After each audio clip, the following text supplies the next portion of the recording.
گی. جو علم حاصل کرنا چاہتے ہیں وہ ہمیں پڑھنا پڑے گا. اس کے بعد ڈریمز دیکھنے کے لیے مستقل مزاجی کی ضرورت ہے. روز خواب دیکھنا. ایک دن میں جاؤں گا، میں بات کروں گا، ایک دن میں اپنا خواب پورا کروں گا. جو بھی آپ کے خواب ہوں گے، ایک دن میں ڈاکٹر بنوں گا، ایک دن میں انجینئر بنوں گا، میں پائلٹ بنوں گا، میں اپنا اسکول بناؤں گا، اپنا کالج بناؤں گا، یا جو بھی آپ کو خواب آئیں گے. آپ کے اس خواب کو پورا ہونے کے لیے کیا چاہیے؟ یقین کیسے پیدا ہوتا ہے جی؟ بار بار دہرانے سے. میں یہ کر لوں گا، یہ ایک دن ہو جائے گا. لوگوں سے بات کرنے سے کہ یار یہ میں کرنا چاہتا ہوں. لوگ آپ کو ریجیکشن دیں گے، آپ سے نہیں ہوگا. اس ریجیکشن کو فیول بنا لینا ہے، اس ریجیکشن کو انرجی بنا لینا ہے کہ یار میں کر کے دکھاؤں گا. یہ کہہ رہا نا نہیں ہونا، میں کر کے دکھاؤں گا. کیا چاہیے؟ پلاننگ کے لیے کیا چاہیے؟ ایک دفعہ پلان کیا ایسے ایسے ایسے کرنا ہے، پھر اس کو بیٹھ کے سوچا، لگا نہیں یار اس میں یہ غلطی ہے، اس کو اس طرح کر لیتے ہیں. پھر پلان کیا. پلاننگ میں ٹائم لگے گا، پلاننگ میں ٹائم لگے گا. ٹائم لگانے کے لیے کیا چاہیے؟ مستقل مزاجی. اب عمل کرنے کے لیے کیا چاہیے؟ مستقل مزاجی. میرا لیکچر 3 دن پہ تھا، آج تیسرا دن ہے ہمارا. یہ کیا ہوا تھا؟ یہ پلان ہوا تھا کہ ہم نے 3 دن میں یہ ساری باتیں کرنی ہیں. اگر میں یہ باتیں ایک دن میں کر جاتا ساری تو سمجھ آنی تھی. 3 دن میں سمجھ آ گئی ہیں. تو یہ کیسے ہوا ہے؟ پلاننگ سے ہوا ہے. اب اس پلاننگ کو اگر میں ایکٹ نہ بناتا تو میں یہاں کھڑا نہ ہوتا. اگر ایکٹ کو میں کنسسٹنسی سے نہ کرتا، ایک دن آتا دوسرے دن کہتا چھڈو یار بچے رولا بڑا پاندے نے، دوسرے دن آتا کہتا یار پیچھے والے تو بات ہی نہیں سنتے، چھوڑیں ان کو. کیا خیال ہے؟ ہوتا؟ آج میں نہ آتا. لیکن آنے کی وجہ کیا بنا؟ مستقل بنا. آپ نے میٹرک کی ڈگری حاصل کرنی ہے 12 سال کی تعلیم کے بعد. 12 سال بہت بڑا عرصہ ہے. 12 سال 12 سال آپ سکولز کے چکر لگا رہے ہیں. صبح 8 بجے جاتے ہیں، 2 بجے آتے ہیں، 8 بجے جاتے ہیں، 2 بجے آتے ہیں. یہ کیا ہے؟ مستقل مزاجی. اگر آپ یہ نہ کریں، آپ جائیں 1 سال سکول کو چھڈو جی میں نہیں کر سکتا، میں نہیں جا سکتا، تو آپ میٹرک کی ڈگری حاصل کر سکتے؟ نہیں کر سکتے. تو جو بھی اچیومنٹ انسان زندگی میں کرتا ہے اس کے لیے اس کو مستقل مزاجی سے کام کرنا پڑتا ہے. آپ اپنے خوابوں کو پورا کرنے کے لیے جب تک مستقل مزاجی کی صلاحیت کو پیدا نہیں کریں گے اپنے اندر، تو آپ اپنے خوابوں کو پورا نہیں کر سکیں گے. جو انسان خواب دیکھتا ہے نا، تو جب وہ خواب پورے ہوتے ہیں، جو خوشی انسان کو اس وقت ہوتی ہے نا، وہ خوشی انسان کو بہت زیادہ پیسہ ملنے سے نہیں ہوتی. جب آپ کا خواب پورا ہوتا ہے، جو آپ نے سوچا ہوتا ہے وہ حقیقت بنتا ہے، تو جو خوشی انسان کو اس وقت ملتی ہے وہ خوشی انسان کو بہت پیسہ، بہت گاڑیاں بنانے سے نہیں ملتی. تو سب کو سمجھ آ گئی ہیں باتیں؟ قرآن جب تک ترجمے سے نہیں پڑھیں گے کامیاب نہیں ہوں گے. کیا خیال ہے؟ یہ ساری چیزیں قرآن سے ملتی ہیں، ہمیں انبیاء کے واقعوں سے ملتی ہیں. کتنے سالوں کی محنت کی لوگوں پہ، اللہ کی طرف آ جائیں، اللہ کی طرف آ جائیں. مستقل مزاجی چاہیے. لوگوں نے آگے سے کیا کیا کیا، حضور صلی اللہ علیہ وسلم کے ساتھ لوگوں نے کیا کیا کیا جب اللہ تعالیٰ کی طرف بلایا، لیکن کیا ہار گئے؟ چھوڑ دیا؟ نہیں. انہوں نے اپنا کام کیا، انہوں نے مستقل مزاجی سے اپنا کام کیا. اچھا، اب ایک تو ہم نے جی قرآن پڑھنا ہے، یہ سارا آپ نے رائٹ کر لینا ہے کسی ایک صفحے پہ، اور یہ صفحہ سنبھال کے رکھنا ہے آپ نے جب تک آپ کی زندگی باقی رہے. یہ بات یاد رکھنی ہے. یہ بہت قیمتی چیزیں ہیں. یہ میں نے 2 سال بہت سر کھپانے کے بعد اور اپنی زندگی کا سارا نچوڑ، اپنی زندگی کا ایکسپیرینس اس کے بعد یہ حاصل کیے ہیں. یہ اگر آپ نوٹ رکھیں گے، آپ ان کو دیکھتے رہیں گے زندگی میں، تو آپ کو آگے جیسے جیسے آپ عمر کے ساتھ بڑھتے جائیں گے یہ چیزیں آپ کو مزید سمجھ آتی جائیں گی. ابھی آپ ان چیزوں کو اس طرح نہیں دیکھ سکتے جس طرح میں یہ بول رہا ہوں.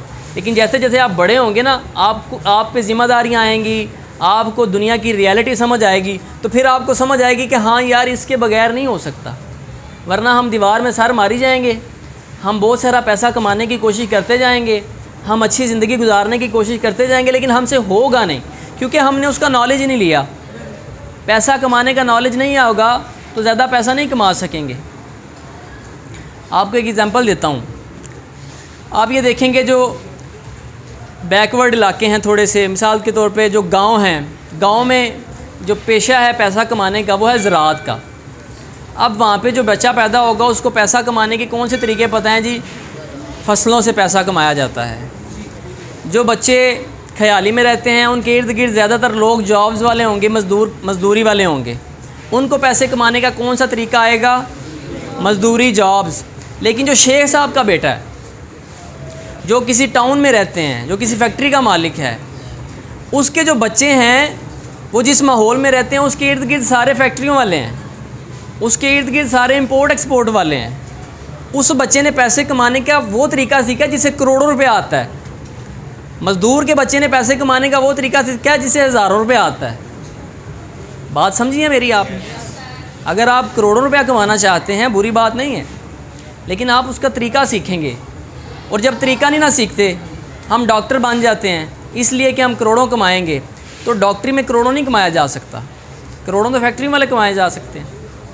تو ڈاکٹر صاحب جب کروڑوں کمانا شروع کرتے ہیں نا، تو وہ پھر اپنے پروفیشن کے ساتھ، اپنے پیشے کے ساتھ جو ہے نا وہ ظلم کرتے ہیں، آنے والے بندے کے ساتھ ظلم کرتے ہیں، کیونکہ وہ اس سے پیسہ کمانا چاہ رہے ہوتے ہیں۔ ٹھیک ہے جی؟ تو آپ کا یہ جو علم آپ حاصل کر رہے ہیں یہ آپ کو انسان بنانے کے لیے، یہ پیسہ کمانے والا علم نہیں ہے، سمجھ آئی ہے؟ یہ آپ کو ایک اچھا انسان، ایک بہترین انسان بنانے کے لیے یہ علم ہے، تاکہ اس کے بعد آپ چیزوں کو انڈرسٹینڈ کریں، گاڑی چلانا سیکھیں، جو بھی آپ کرنا چاہتے ہیں آپ اس کو سیکھیں گے تو ہی وہ کر سکیں گے آپ۔ انڈرسٹینڈ جی؟ اچھا اب قرآن، اب یہ تو ہوگی ہماری دنیاوی کامیابی کی ساری باتیں، آج یہ اینڈ ہے، آگے انشاءاللہ پھر رہی زندگی تو آپ سے ملاقات ہوگی۔ اچھا جی، اب یہ ہیں ساری دنیا کی کامیابی کی چیزیں۔ اب مجھے آپ میں سے کوئی یہ بتائے جو انسان جھوٹ بولے، مثال کے طور پہ آپ اس کے پاس جائیں کوئی سوٹ لینے، آپ کو کہے جی بہت چنگا سوٹ ہے، اس کی یہ خصوصیات ہیں، یہ خراب نہیں ہوگا، رنگ نہیں اڑے گا، آپ آئیں دردی کو دیں، سلائی کروائیں، دوسری دفعہ جب آپ اس کو دھوئیں اس کا رنگ اڑ جائے، آپ کو کیا لگتا ہے آپ اس کے پاس جائیں گے دوبارہ سامان لینے؟ یس۔ اچھا اب ہم اس سے دوبارہ بائی نہیں کریں گے، خریدیں گے اس سے، کیونکہ اس نے جھوٹ بولا، اس نے ہمیں دھوکہ دیا۔ اب ہمارا دین کہتا ہے، ہمارے حضور صلی اللہ علیہ وسلم کہتے ہیں، حضرت محمد صلی اللہ علیہ وسلم، کہ آپ نے کسی کو دھوکہ نہیں دینا، آپ نے کسی کو، آج ہمارے بازاروں میں دھوکہ دینے کے بغیر سمجھا جاتا ہے کہ کاروبار ہو ہی نہیں سکتا۔ بات کو ذرا سمجھنا آپ نے، آج ہمارے بازاروں میں جھوٹ بولنے کو سمجھا جاتا ہے کہ جھوٹ بولے بغیر ہم چیز بیچ ہی نہیں سکتے۔ تو کیا وہ دکاندار جو جھوٹ بول کے اپنا مال بیچ رہا ہے، آپ کو لگتا ہے وہ ترقی کر جائے گا؟ ترقی کی جو بنیادیں ہیں وہ آپ کو اسلام دیتا ہے، وہ آپ کو دین دیتا ہے۔ کامیابی کی جو بنیادیں ہیں وہ آپ کو دین کی تعلیم سے ملیں گی، قرآن کو اسٹڈی کرنے سے ملیں گی، حضرت محمد صلی اللہ علیہ وسلم کی زندگی کو اسٹڈی کرنے سے ملیں گی۔ قرآن میں اللہ تعالیٰ کامیابی کے بارے میں فرماتے ہیں جی کہ جو انسان، جس کا مفہوم ہے، جس کا ترجمہ ہے اس آیت کا، بات سنیں جی بڑے غور سے، وہ انسان کامیاب ہو گیا جو آگ سے بچا لیا گیا اور جنت میں داخل کر دیا گیا۔ ہماری زیادہ سے زیادہ زندگی کتنی ہے؟ آپ کو اپنے ارد گرد زیادہ سے زیادہ بوڑھا انسان کتنی عمر کا نظر آ رہا ہے آج کل؟ 70 ایئرز کا۔ اب 70 ایئرز تک آپ نے اربوں روپیہ کما لیا، اس کے بعد ہم سب نے اس دنیا سے چلے جانا ہے۔ وہ اربوں روپیہ ساتھ لے کے جانا ہے؟ ادھر ہی رہ جانا ہے؟ جو ادھر ہی رہ جانا ہے، جس کو ساتھ لے کے نہیں جانا، اس کے لیے کتنی کوشش ہے؟ آگے ایک زندگی آ رہی ہے جو ختم ہی نہیں ہونی۔ اللہ تعالیٰ کیا کہہ رہے ہیں؟ جو اس زندگی میں آگ سے بچا لیا گیا اور جنت میں داخل کر دیا گیا، وہ اصل کامیاب ہے۔ اب جس انسان کی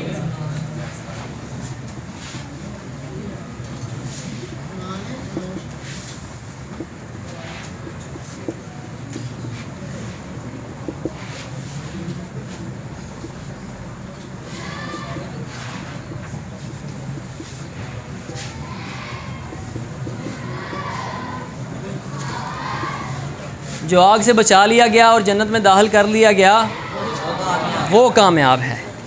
اب ہمارا جو خواب ہوگا، ہمارا یہ جو خواب ہے، یہ خواب ایسا ہونا چاہیے کہ جو ہمیں آگ سے بچا کر جنت میں داخل کرے۔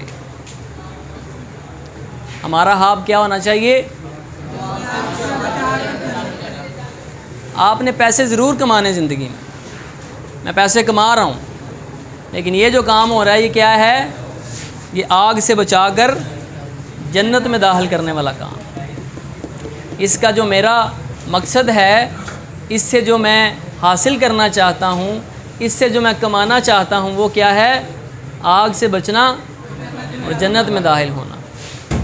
تو جب آپ کا مقصد، آپ کے خواب، ساری چیزیں کرنی ہیں، آپ نے پیسہ کمانا ہے لیکن حرام سے نہیں کمانا، جھوٹ بول کے نہیں کمانا، دھوکہ دے کے نہیں کمانا، اپنی زندگی کو بہتر کرنا ہے، اپنے خاندان کو بہتر کرنا ہے، آپ کے گھر والوں کو آپ سے امیدیں ہیں، آپ پڑھ جائیں گے، آپ کامیاب ہو جائیں گے، ان کے لیے آپ آسانی کا باعث بنیں گے۔ ٹھیک ہے جی؟ تو جب تک آپ دین کو نہیں پڑھیں گے، آپ دیکھیں گے کہ آپ آسانی کی بجائے ان کی تباہی کا باعث بنیں گے۔ آج ہم دیکھتے ہیں مختلف ڈاکٹرز ہیں، لائرز ہیں، پولیس میں بندے ہیں، وہ سارے پڑھے لکھے ہیں۔ کیا خیال ہے؟ آپ کو کیا لگتا ہے وہ معاشرے میں آسانی کا باعث بن رہے ہیں؟ تباہی کا باعث بن رہے ہیں؟ کیوں؟ کیونکہ ان کے پاس یہ والا علم نہیں ہے۔ اگر علم ہے تو عمل نہیں ہے، اگر علم ہے تو عمل نہیں ہے۔ تو جب تک ہم یہ علم حاصل نہیں کریں گے، جب تک اس پہ عمل نہیں کریں گے، ہم کامیاب نہیں ہو سکتے۔ ٹھیک ہے جی؟ سمجھ آ گئی ہیں باتیں؟ ڈریم دیکھا نا، تو ڈریم کے ساتھ